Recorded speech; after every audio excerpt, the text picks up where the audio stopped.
Hello, and thank you so much for joining us for today's Tuesday talk on optimizing your resume for the Applicant Tracking System, better known as the ATS.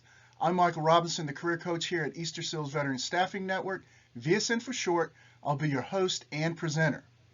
One common complaint I hear from job seekers is they're applying to jobs and not getting any interviews. There are a few reasons why this might be. The biggest is the lack of resume optimization.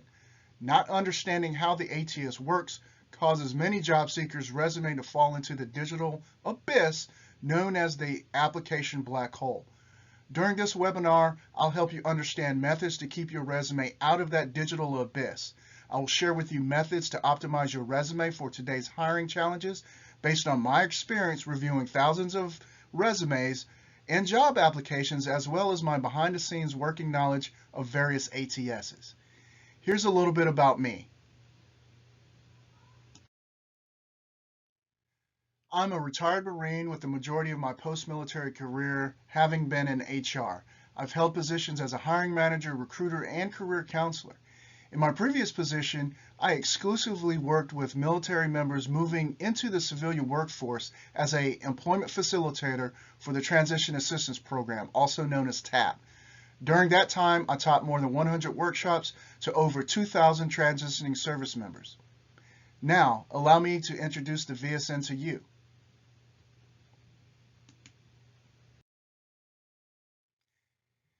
Our staff understands the employment challenges veterans and military spouses face because we too are veterans and military spouses too.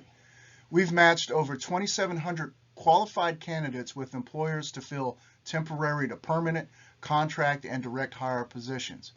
The fees from these placements are then reinvested into the coaching services, allowing the VSN to have coached more than 12,000 veterans, wounded warriors, and military spouses. This leads me to where I fit in.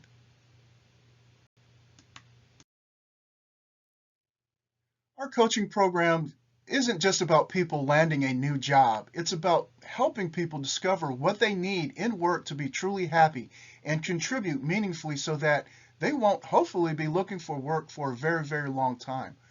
Our process is to help people gain clarity on their career by understanding the core aspects of the employment process, what you see here on the slide. Then they can take control of their job search and reach their goal. An area that we can help you in is crafting an optimized resume. Some might be asking, what is an optimized resume anyway?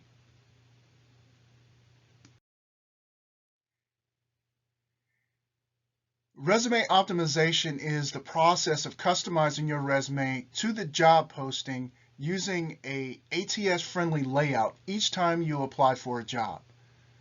There are two major views of resume optimization. First is identifying the most critical skills in the job posting and naturally including them in your resume as keywords. The second is formatting your resume in a way that avoids parsing errors and display issues within the applicant tracking system. The design of your resume should be visually appealing and simple, so it's easy to read and find key information. It should use the keywords from the job posting appropriately and contain relevant information. If you're using a general resume, one that you use to apply to every job with, you may be sabotaging your own success. And here's why.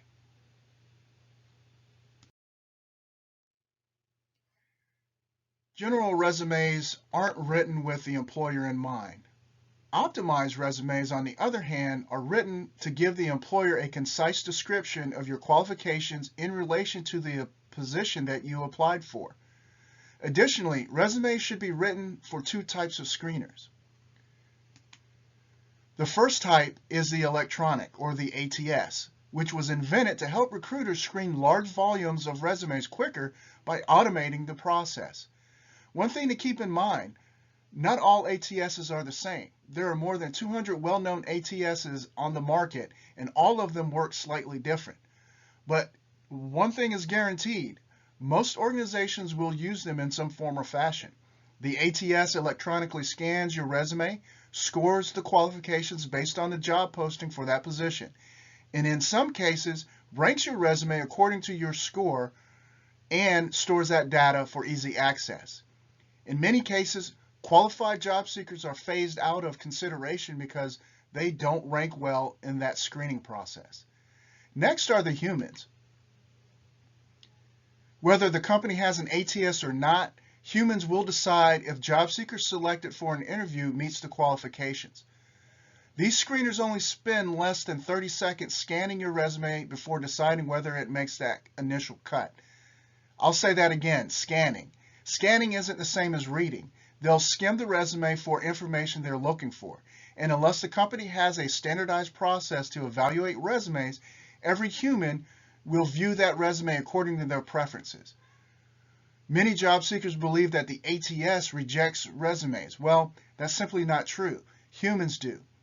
We'll dig a little bit deeper into that aspect here in a few moments. This is why the general resume isn't the best way to apply to jobs. Many years ago, it was possible to get away with submitting a general resume, but not in today's job market. The recruiting process just isn't the same as it was 15 years ago. Let's discuss the recruiting process a bit further to fully understand the importance of the resume optimization. One of the major functions of the ATS is resume parsing and then matching resumes against the job posting. ATSs are designed to scan the document, extract key information that's important to the recruiters, and then organize that information into the database. That key information can range from skills, work experience, contact information, education, certification that are found in the resume. Then it compares the resume to how closely it matches the job posting. If good matches are found, the ATS assigns a percentage rating to that resume. Top ranking resumes are then listed first. Those that are ranked lower might be found on the second and third page of results. Let me illustrate this a little further by showing you what's called the recruiting funnel.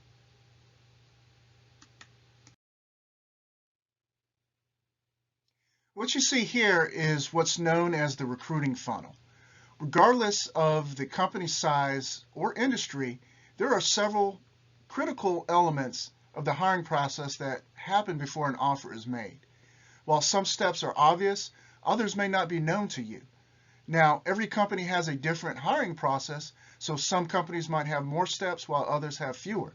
Nevertheless, the funnel illustrates what it takes to get an offer on the table.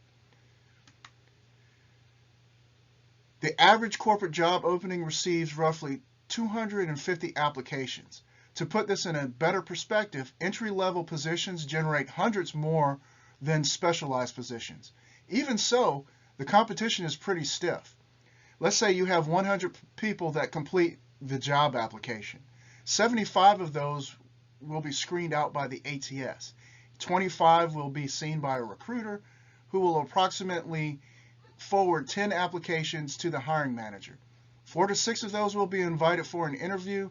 2 to 3 will be invited back for a final interview. 1 will be made an offer, and there's an 80% chance that that person would accept that offer. To look at this from another perspective, how many applications does it take to generate one offer? Research tells us that on average, it takes 21 to 80 job applications to get one job offer. Look at this area here. You have a 13% chance of getting a job offer without even sending in an application. Wow, how in the world do you do that?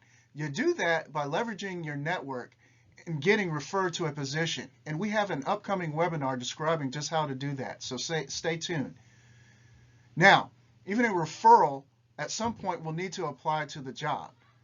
But you'll be able to bypass that screening steps if the hiring manager is pushing your application through, making it a little bit easier for everyone involved. At this point, I'd like to shift our focus to the application process. While the resume is an important piece of our strategy, fully understanding other aspects of the application is just as important too. Remember, I said that earlier, the ATS doesn't reject resumes. Humans do. Here's one way we ourselves have a hand in that. We can eliminate ourselves by how we answer ATS knockout questions, also known as screening questions or pre-interview questions. These are very common among government contractors. For federal jobs, this would be the occupational questionnaire. And you may encounter some of these when you're applying on an online job board through Indeed or Glassdoor or the many other job boards. Here's where things might get a little confusing, but stay with me. Recruiters can set the ATS to ask applicants screening questions to filter out those that don't meet the basic qualifications or rank job seekers based on those qualifications. These KO questions are asked early in the application process, and a wrong answer can sometimes lead to an auto rejection. If you'll recall the image of the recruiting funnel, this is one of the ways that 100 applicants are reduced to 25.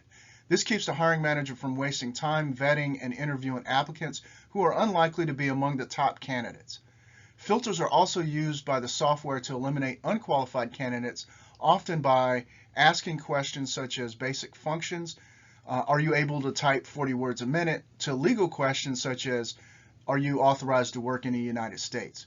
So if you answer any of these KO questions unsatisfactorily, then your resume will either be flagged or auto-rejected by the ATS. If you answer the question correctly, more than likely your application will then move to the next stages. The ATS KO questions may come in various formats as well, as you will see on our next slide. KO questions come in a variety of formats. Short answer, yes or no, self-rating questions. Remember, the purpose of the ATS KO questions are to eliminate applicants who are unable or unwilling to perform key job functions, lack required qualifications, or exhibit other red flags. Thus, you'll need to carefully consider your answers, but be truthful. For example, rating yourself can be tricky because we know if we don't rate ourselves a 5 or an expert, we'll get weeded out. And if we rate ourselves higher than we really are, well, we'll be wasting everyone's time. Lying to pass the ATS can have long-lasting ramifications too. Besides the embarrassment of getting caught in a lie, if it's discovered you lied on your application to get the interview, some of the top ATS softwares have a never hire function, which will flag your application and prevent you from ever being considered for future jobs with that company. Next, you'll see some of the most common categories for KO questions.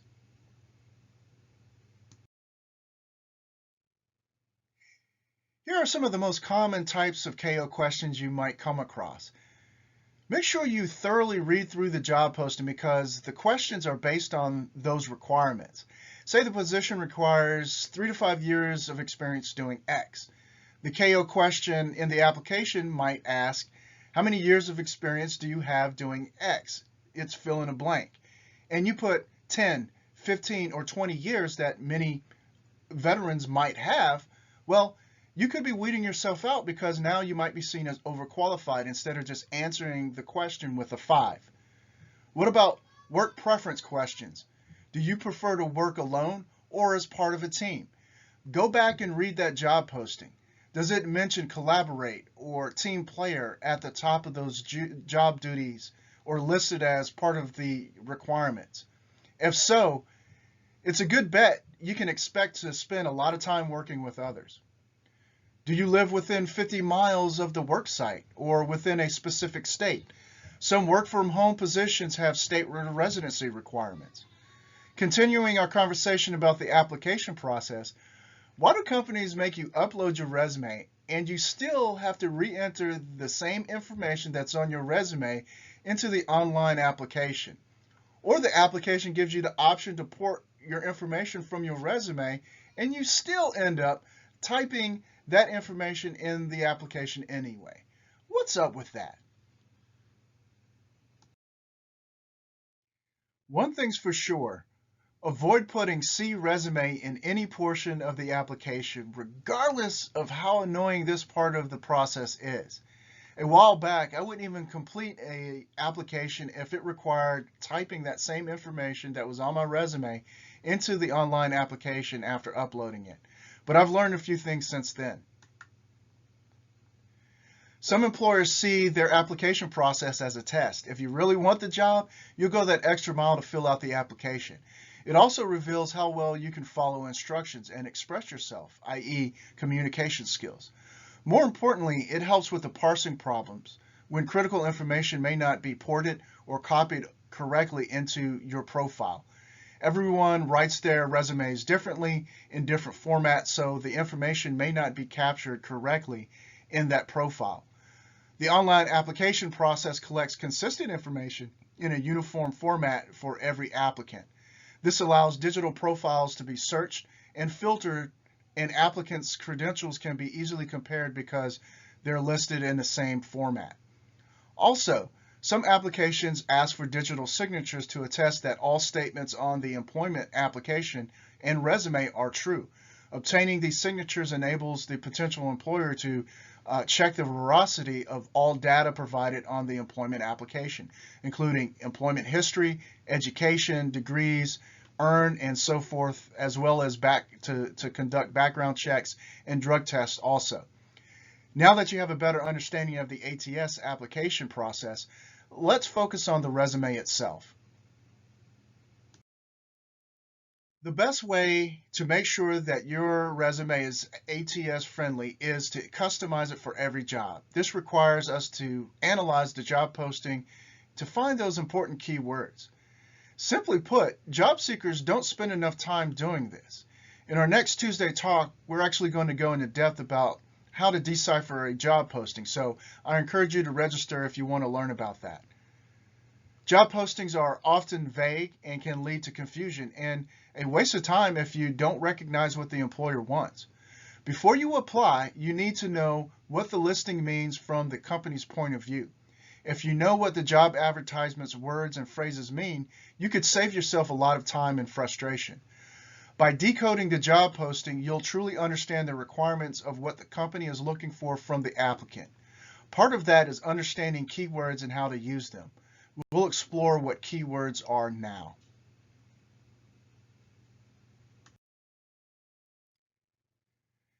Keywords are words or short phrases that relate to a particular requirement for a job. They are the knowledge, skills, abilities, credentials, and qualities that a hiring manager is looking for in a candidate. The closer a match, the better your chances are that you can be selected for an interview. There are a few different types of keywords we should be aware of. Job-specific skills. These are hard skills needed to perform the basic functions of the job. There's transferable skills, skills that can be used in almost any job. There are also adaptive skills. These are soft skills or our survival skills, basically how we relate to others. Take the following example in this slide.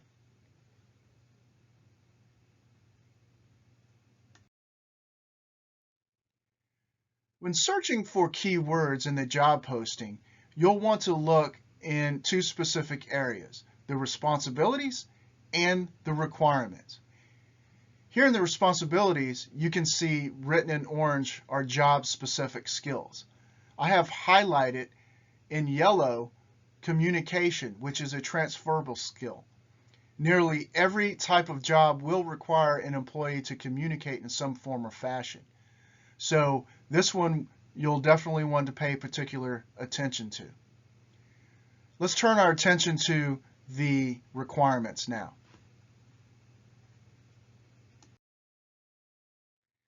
Once again, written in orange are all the job-specific skills. Highlighted in yellow is a transferable skill of MS Office. Similar to communication, employees are expected to have a minimum proficiency in commonly used technology. Underlined are the adaptive skills. A self-motivated problem solver means to me someone who is willing to exceed expectations, create positive results, and complete tasks efficiently and independently.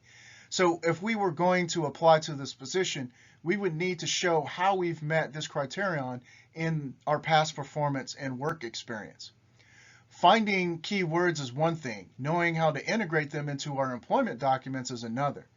This can get a little tricky, and here's how so.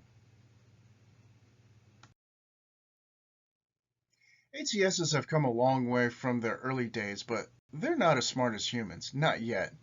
Even the most sophisticated ATSs, the ones that are using artificial intelligence, can't process variations of words. Take for instance the word manager. You'll need to use the exact spelling because the ATS won't recognize the tense and other forms. At times, you'll have to rearrange the wording of your bullet point phrases to make them make sense and easy to understand to the human reader. Some applicant tracking systems will determine the strength of your skills based on the frequency and placement of keywords. Thus, the ATS might score the amount of times a term shows up in your resume. Therefore, aim to use a term 2 or 3 times.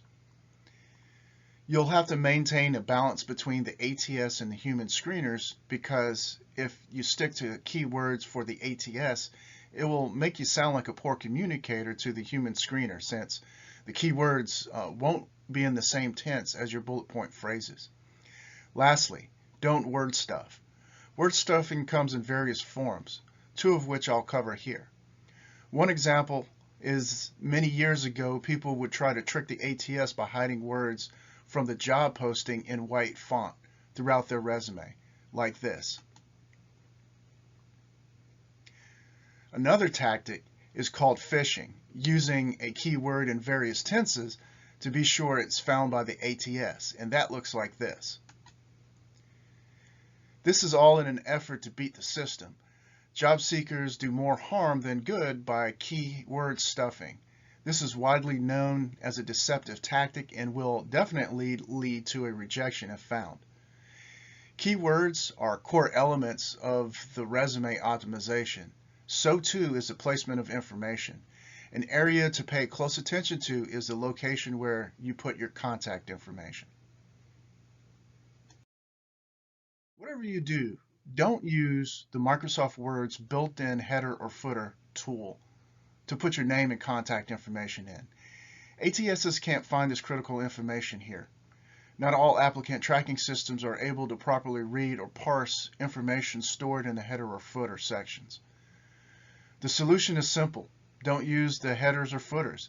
Adjust your top and bottom margins to 0.5 so that it places the contact information as high as possible, but leaves enough room for that information not to be cut off if it's printed. Another aspect you'll want to avoid is images, charts, and other graphs, and here's why. Employing graphs can be a very effective way to create a visually impactful resume. However, such design features must be applicant tracking friendly. Relying on graphs to convey key quantifiable data could result in it being ignored by the ATS, inadvertently omitting the bottom line impact. That means that any information contained in a chart or graph can be lost. One thing to note here, job seekers often don't realize that applying graphs like rating scales to highlight their skills and expertise often does more harm than good. Going back to the KO questions when I said we aren't very good at rating ourselves, so we'll rate ourselves a 3 out of 5 stars and recruiters don't know how to interpret our rating system. If you're grading yourself, recruiters may wonder, well, how modest or how honest you're being. Plus, they won't know how to read your ambiguous scoring system. Does this mean 5 out of 5, you're a top, industry expert compared to your peers? Or is that just your top skill? By rating yourself lower on some skills, you essentially communicate your lack thereof that skill. I suggest keeping it simple and instead focusing on writing the content that conveys your value. This goes for the titles for each of your sections on your resume too. ATSs work best with clear wording, and section titles are no exception. Use common naming for your resume section so that the ATS can easily identify what's contained underneath. For instance, use the title Work Experience. This triggers the ATS to extract the contents below this title and identify them with the past jobs.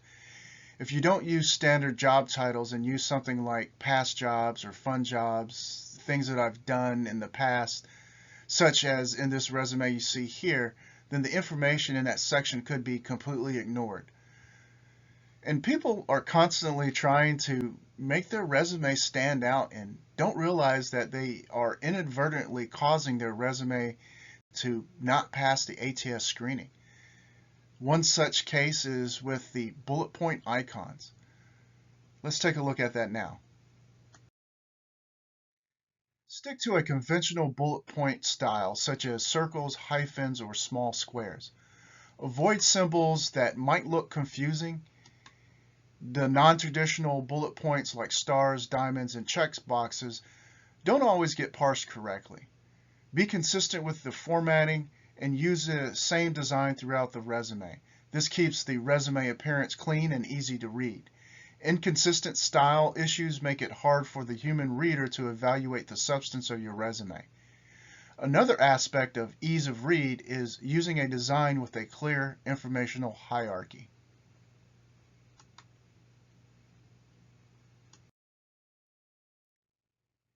If you want your resume to successfully pass the ATS, stick to a standard resume format. Most applicant tracking systems do a better job at reading and interpreting a chronological format because they rely on sequential data to parse your resume. Valuable data such as work history and dates of employment can be computed easily. Job titles and other keywords, well, they score better in the ATS in the chronological format. That's because the chronological resume is so common and the ATSs were structured off of those. In addition, recruiters and hiring managers are very familiar with the format and know how to read it. They can quickly and easily see how you built your career.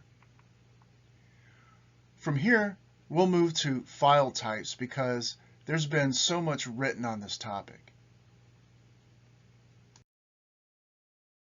We're going to talk about the four basic file formats for the ATS: Microsoft Word, Google Docs, PDF, and plain text. While PDF is the best at preserving the file format of your resume, it's not necessarily compatible with all ATS softwares. If the option of uploading your resume to an applicant tracking system is PDF, then by all means use the PDF version of your resume. However, if the system does not specifically state which file type is compatible, play it safe and stick with a Word document or Google Docs because these are more ATS friendly. Plain text was the original resume format, but it isn't very commonly used today. However, we'll talk about why it's still a good idea to make one. In fact, you should actually have your resume saved in more than one format anyway, as some companies prefer one format over another. It's better to have it and not need it than to need it and not have it and potentially torpedo an opportunity by sending in an incompatible resume file. A resume written in plain text format is a document with only the basic formatting, such as dividers for each section. It does not have any fancy fonts or formatting such as underline, italics, headings, headlines, or even bold.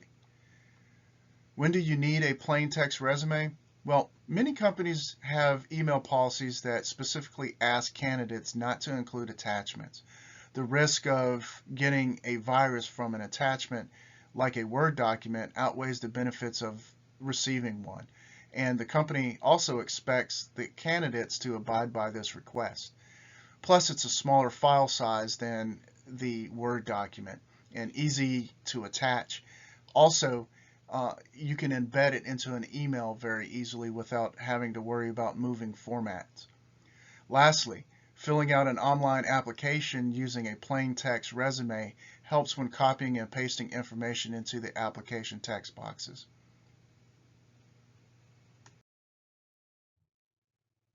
When it involves your resume design, less is more. Not only do complex resume designs or unusual formats confuse most applicant tracking systems, but they also annoy recruiters who are familiar with quickly scanning a resume for specific information they expect to seek out, especially areas within the document. The chronological or reverse chronological resume is the most compatible with ATS software because it best emphasizes and organizes your work experience from most recent to oldest. The ATS can't interpret functional resumes because the ATS parses information based on predetermined headers and criteria. In this situation, the ATS can't match your achievements and skills with the corresponding employment because they're in separate sections. Recruiters and hiring managers tend to favor the reverse chronological because of similar reasons. The format makes it easier to find information. Speaking of designs, we're going to now talk about the two basic resume designs and their pros and cons.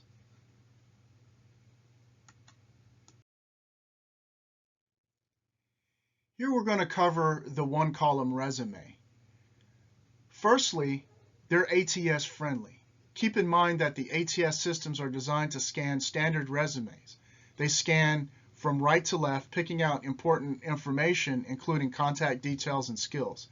Therefore, developing your resume in a one-column layout will ensure that the ATS system clearly scans the relevant information. In addition, they're more reliable in their formatting. Their formatting tends to be more compatible with different file types and applicant tracking systems. They're also traditional. While hiring managers have their own subjective resume preferences, they may be used to seeing the one-column resume. This may work in your favor for more traditional hiring managers or recruiters. The cons of the one-column resume? Well, they use more space. One-column resumes often have more words than two-column resumes, which, when we talked about text density, that information can be challenging for hiring managers to find, which takes longer reading times. And then, of course, this is a little bit less scannable format, so you have less flexibility and freedom in how you format your resume to exactly how you would like it. Now let's turn our attention to the two-column resume.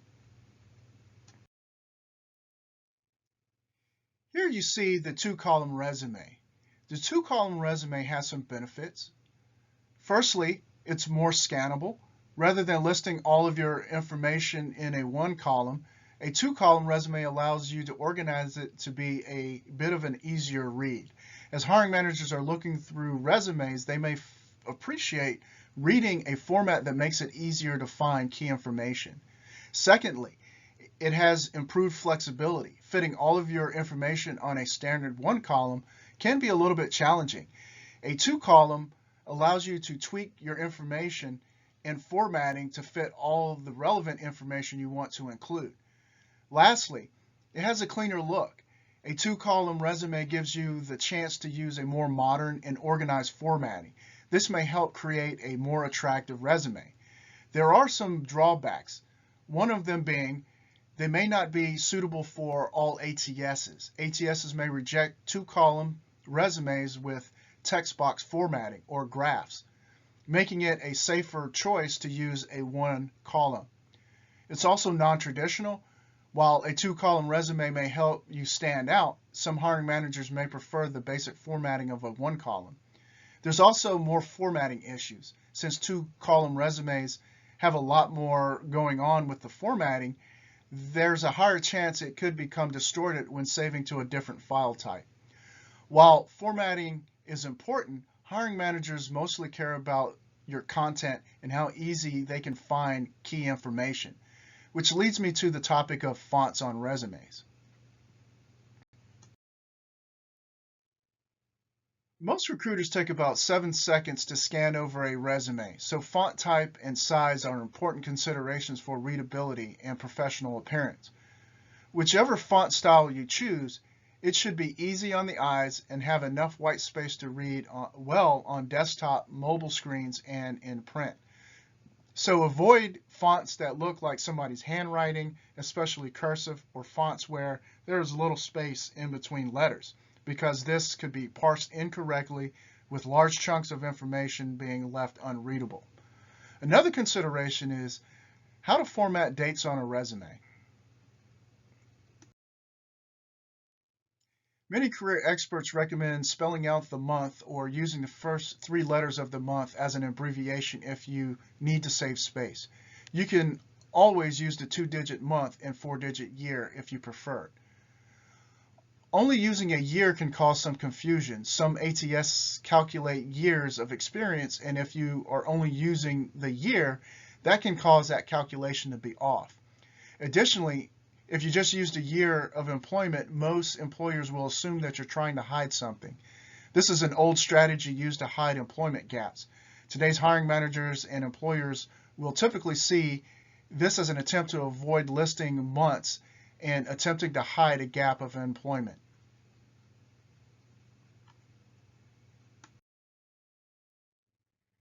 I normally get asked this question a lot.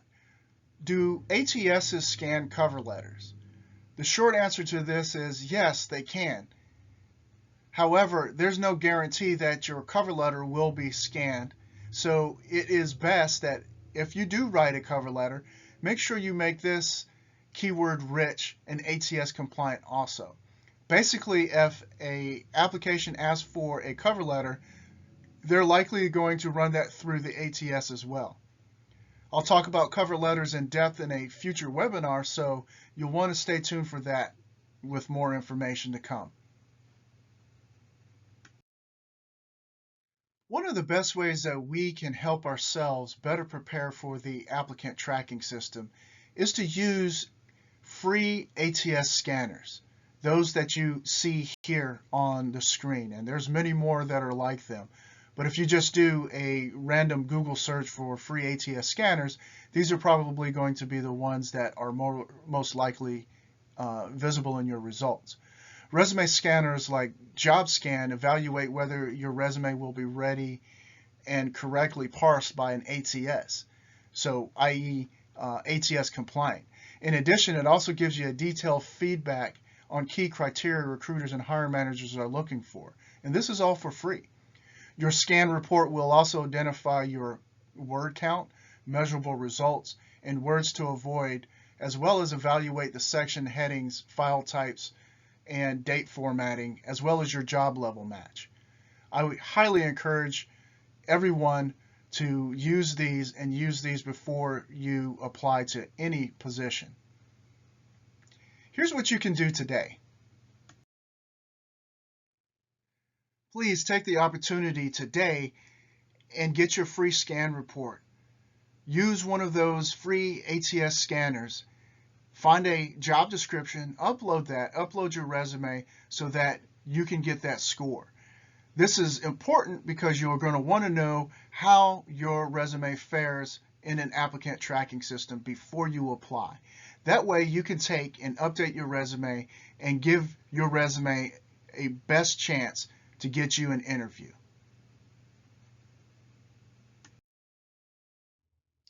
Here are some key takeaways. Remember, keep the resume format simple without any fancy graphics or pictures. Customize it to the job you're applying to, ensuring you embed those critical keywords. Use standardized format for your dates so that the ATS can score your resume appropriately. Optimize your cover letters. Those too might also be run through the ATS as well. Lastly, use the ATS scanners to get a preview of how your resume might fare against a job posting you want to apply to. Then update your resume accordingly. This brings us to our closing. Here's my contact information if you have any further questions or you'd like assistance in optimizing your resume and cover letter. Also, take a moment to visit our website at vsnusa.org to view our open positions on our job board and register for our upcoming Tuesday talks.